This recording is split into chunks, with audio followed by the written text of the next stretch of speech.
খাগড়াছড়ির মারমা কিশোরীর স্বাস্থ্য পরীক্ষায় ধর্ষণের আলামত মেলেনি, এমনটা জানিয়েছেন চিকিৎসক দল।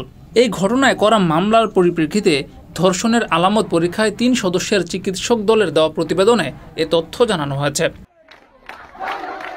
প্রতিবেদনে চিকিৎসক দল জানিয়েছে, ওই কিশোরীর শরীরে কোনো আঘাতের চিহ্ন পরিলক্ষিত হয়নি। তার শরীরে সাম্প্রতিক জোরপূর্বক যৌনক্রিয়ার কোনো চিহ্নও পাওয়া যায়নি। এছাড়া পরীক্ষার সময় তার মানসিক অবস্থাও ছিল স্বাভাবিক।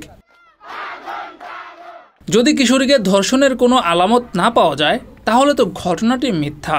আর যদি ঘটনাটি মিথ্যা হয় তাহলে এই ঘটনা রটিয়েছে কারা, এর পেছনে কি উদ্দেশ্য, এর পেছনে মাস্টার মাইন্ড কারা? সাংবাদিক ইলিয়াস তার ফেসবুকে একটি পোস্ট করেছেন। সেখানে তিনি লিখেছেন, প্রথম আলো সহ যারা এই কয়দিন দাঙ্গা বাঁধালো তাদের আইনের আওতায় আনেন। অর্থাৎ এই ঘটনার পেছনে প্রথম আলোর দায়ও দেখছেন সাংবাদিক ইলিয়াস।